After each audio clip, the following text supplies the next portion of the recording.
اب ایک اور تاریخی ایشو ڈسکس ہونے جا رہا ہے اور وہ بنی اسرائیل سے ریلیٹڈ ہے.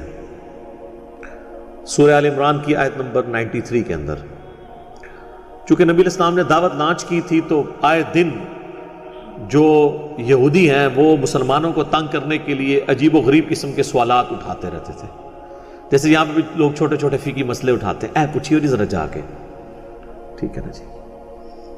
تو یہودیوں نے ایک ایشو اٹھایا. مسند احمد میں ڈیٹیلڈ حدیث موجود ہے اسی کانٹیکسٹ کے اندر، یہ جو اگلی آیت آ رہی ہے آیت نمبر 93 سورہ آل عمران کی، کہ حضرت اسرائیل علیہ السلام جو تھے، یعنی حضرت یعقوب بن اسحاق بن ابراہیم، اسرائیل ان کا لقب تھا. اسرائیل ہبرو لینگویج میں عبرانی زبان میں کہتے ہیں اللہ کا بندہ. اسرائیل ویسے ایک ملک بھی ہے، وہ اسی نسبت سے بنا ہوا ہے. قرآن میں سورت بھی ہے سورہ بنی اسرائیل، بنی اسرائیل اسرائیل کی اولاد. تو حضرت یعقوب کے 12 بیٹے تھے، وہ بنی اسرائیل کہلاتے ہیں. حضرت یعقوب کا لقب تھا اسرائیل، اللہ کا بندہ. تو حضرت اسرائیل یعنی حضرت یعقوب بن اسحاق بن ابراہیم علیہ السلام اجمعین، ان کو کوئی عارضہ لاحق ہوا تو انہوں نے ایک منت مان لی کہ جب میں ٹھیک ہوں گا نا تو میں اپنی سب سے پسندیدہ چیز اپنے اوپر حرام کر لوں گا. اور 2 چیزیں انہوں نے اپنے اوپر حرام کر لی، ایک اونٹ کا گوشت اور ایک دودھ. ویسے ہماری شریعت میں تو اللہ تعالیٰ نے اس چیز کو ناپسند فرمایا ہے. اب فائنل تو حکم یہی ہے.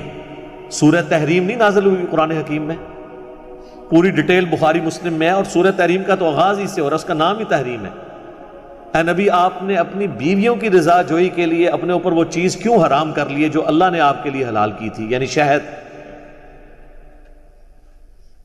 بیویوں کے بھی گروپ بنے ہوئے تھے اور وہ حضور کی محبت کی وجہ سے ان میں آپس میں ایک سوکن والی جیلسی پائی جاتی تھی. نبی علیہ السلام نے ایک بیوی کے ہاں سے شہد پی لیا، شربت، تو دوسری جو بیویوں کا گروپ تھا انہوں نے پہلی پلاننگ کی کہ ہم حضور سے کہیں گے کہ آپ کے منہ سے جو ہے نا وہ اس کی بو آ رہی ہے شہد کی. تو نبی علیہ السلام نے کہا کہ ٹھیک ہے، اگر تمہیں ایسا ہی لگتا ہے تو میں اندر سے نہیں پیوں گا، اپنے اوپر حرام کرتا ہوں. اور مقصد ان کا یہ تھا کہ وہ روزانہ وہاں سے شہد پی کے آتے تھے تو آپ وہاں زیادہ دیر نہ بیٹھے ہمارے پاس آئیں.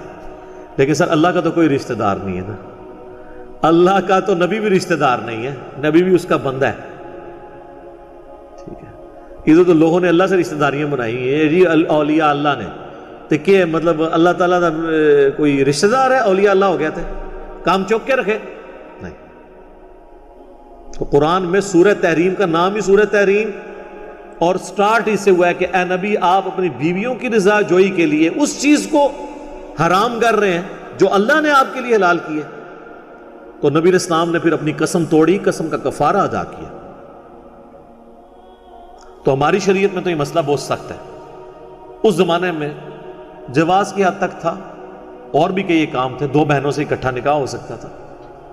حضرت یعقوب علیہ السلام کی جو 2 بیویاں تھیں، جن میں سے ایک میں سے بنیامین اور یوسف تھے، اور باقی 10 بیٹے دوسری بیوی میں سے، وہ آپس میں بہنیں تھیں دونوں.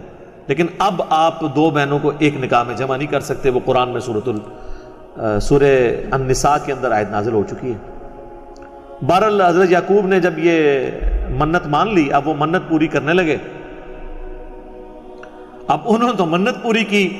حضرت یعقوب کے جو چاہنے والے تھے وہ وقت گزرتا گیا تو انہوں نے یہ کہنا شروع کر دیا کہ اونٹ ہے ہی حرام، اونٹ کو حرام ڈکلیئر کر دیا. آج بھی آپ پاس جو اسٹیبلش تورات ہے نا ٹیمپرڈ فارم کے اندر، اس میں باقاعدہ یہ موجود ہے کہ بھی اونٹ کا گوشت حلال نہیں ہے. یہ چیز انہوں نے اسٹیبلش کر لی، حالانکہ جو اوریجنل تورات تھی اس میں یہ چیزیں موجود تھیں. ایون نبی علیہ السلام کے زمانے تک بھی جو تورات تھی نا اس میں یہ چیز موجود تھا کہ یہ حضرت یعقوب علیہ السلام کی ذاتی پسند ناپسند کا مسئلہ تھا، یہ حرام نہیں تھا. اب یہودی کیا کرتے تھے، مسلمانوں سے کہتے تھے تم تو اونٹ کو جائز سمجھتے ہو، ظاہر ہے بہیمۃ الانام ہے اور وہ مویشی ہے گھر میں پالے جانے والا، جس طرح کہ گائے ہے، بکری ہے، بھیڑ ہے، بھینس ہے اور اونٹ بھی. تو اگر تم کہتے ہو کہ ہم ابراہیمی دین پہ ہیں تو ابراہیمی دین کے اندر تو اونٹ حرام ہے، کیونکہ تم خود مانتے ہو کہ ابراہیم کے 2 بیٹے تھے اسحاق اور اسماعیل. تو ہم بنی اسرائیل حضرت ابراہیم کی اولاد میں سے ہیں، ہم شریعت ابراہیمی کے اوپر ہیں. تو اگر یہ نبی ابراہیمی ہوتا تو اونٹ کو بھی حرام کرتا یہ. تو اللہ تعالیٰ نے پھر اس کا جواب دیا قرآن میں، کل الطعام کان حلا لبنی اسرائیل، ہر طرح کی جو حلال چیزیں کھانے کی ہیں نا وہ حلال ہی تھی بنی اسرائیل پر، الا ما حرم اسرائیل علی نفسی، سوائے ان چیزوں کے جو اسرائیل یعنی حضرت یعقوب نے خود اپنے اوپر حرام کر لی تھی، من قبل ان تنزل التوراۃ، تورات کے نازل ہونے سے پہلے۔ جب تورات نازل ہوئی نا تو پھر اللہ تعالیٰ نے کہا یہ حلال و حرام کا مسئلہ نہیں تھا، اونٹ حلال ہے، کسی نبی کی پسند ناپسند یا اس کی منت ماننے سے کوئی چیز حرام نہیں ہو جاتی۔ سر نبی کی مرضی سے اگر کوئی حلال و حرام کا فیصلہ نہیں ہوتا تو بزرگ بابے کیسے فیصلہ کریں گے؟ اس لیے ہم کہتے ہیں دین آسمانوں سے نازل ہوا ہے، اس زمین کی چیز ہی نہیں ہے، یعنی دین کتابوں میں ہے۔ یعنی کہ مرنے سے پہلے اے مسلمان کر لے اس پہ غور، کتابوں کا خدا اور ہے، بابوں کا خدا اور۔ تو پھر جواب دیا گیا کہ یہ تو انہوں نے خود حرام کیا تھا، جب تورات نازل ہوئی تو کتابیں کیوں آتی تھیں، پیغمبر کیوں آتے تھے؟ کہ پیغمبروں کے ماننے والے نے جو دین میں خرابیاں داخل کی ہیں وہ نیا پیغمبر آ کے وہ خرابیاں دور کرتا تھا اور پھر دین صاف ستھرا ہو جاتا تھا۔ اس لیے کتابیں بھی تبدیل ہوتی تھیں،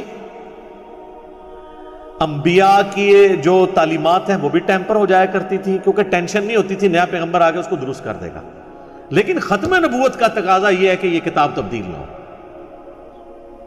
یہ وجہ ہے کہ قرآن محفوظ ہے اور باقی کتابیں محفوظ نہیں ہیں۔ وہاں محفوظ ہونا نہ ہونا فرق نہیں پڑتا تھا، لیکن قرآن اگر محفوظ نہیں رہتا نا تو اب پیغمبر تو کوئی آئے گا ہی نہیں، لہذا رسول اللہ کے بعد جتنے لوگ ہیں وہ تو قیامت الدین کہہ سکتے ہیں کہ اللہ ہم تک تو دین ہی ٹیمپرڈ فارم میں پہنچا ہے، تو یہ گلہ آپ تو نہیں کر سکتے۔ اسی لیے پھر اللہ نے اس کی ذمہ داری خود لی، انا نحن نزلنا الذکر وَإِنَّا لَهُ لَحَافِظُونَ، سورۃ الحجر آیت نمبر 9۔ بے شک اس الذکر قرآن یاد دہانی، اللہ کی یاد دلانے والی کتاب کو ہم نے نازل کیا، ہم ہی اس کی حفاظت کرنے والے ہیں۔ یہ ختم نبوت کی برکت ہے کہ قیامت تک کے لیے کتاب اللہ نے اپنے ذمہ لے لی ہے۔ تو اللہ تعالیٰ فرما رہے ہیں کہ یہ تورات نازل ہونے سے پہلے تھا، تورات میں پھر اللہ نے کلیریفائی کر دیا تھا، تم یہودی ہو نا، تورات کے ماننے والے ہو نا۔ موسیٰ علیہ السلام بھی تو تورات کے ماننے والے تھے، ان پہ تورات نازل ہوئی تھی، وہ بھی حضرت یعقوب کی اولاد میں سے تھے، وہ بنی اسرائیل میں سے تھے، یہودی النسل تھے حضرت موسیٰ علیہ السلام۔ قل فأتوا بالتوراة فاتلوها ان کنتم صادقین، اے نبی ان سے فرماؤ لے کر آؤ تورات، اگر تم سچے ہو تو تورات پڑھو ذرا، اس میں کہاں لکھا ہے کہ اونٹ کا گوشت حرام ہے؟ ویسے آج کل کی تورات میں لکھا ہوا ہے کیونکہ وہ تو ٹیمپرڈ فارم میں ہے، نبی علیہ السلام کے مبارک زمانے تک یہ چیزیں انجیکٹ نہیں ہوئی بھی تھی۔ اور جہاں تک توحید کا معاملہ ہے نا، اللہ کے فضل سے آج بھی تورات انجیل میں کوئی ایک آیت بھی ایسی نہیں ہے جو توحید کے منافی ہو۔ پریکٹیکلی وہ سب کے سب لوگ توحید کے خلاف چل رہے ہیں، لیکن کتابیں ان کی ساتھ ہیں۔ جس طرح پریکٹیکلی قرآن میں ایاک نعبد و ایاک نستعین لکھا ہے، اس کے باوجود پریکٹیکلی بابوں کو پکارا جا رہا ہے۔ کتابیں نہیں اس کو مانتی کہ آپ نے بابوں کو پکارنا ہے، کتابیں یہی کہتی ہیں کہ اللہ کو پکارنا ہے، بلکہ بابوں کو پکارنے والے بھی نماز میں اللہ ہی کو پکارتے ہیں۔ وہی جو نماز کے اندر عقیدہ ہے وہی باہر نکل کے بھی رکھو نا۔ تو اگر تم سچے ہو تو لاؤ تورات، اس میں پڑھو۔ پھر اللہ تعالیٰ نے اس پہ گاڑا فتویٰ لگایا، فَمَنِ افْتَرَىٰ عَلَى اللَّهِ الْكَذِبَ مِن بَعْدِ ذَلِكَ فَأُولَٰئِكَ هُمُ الظَّالِمُونَ۔ اب جو کوئی اس کے باوجود اللہ پر بہتان لگاتا ہے تو ایسے لوگ ہیں ظالم۔ جزاک اللہ، جزاک اللہ، جزاک اللہ، جزاک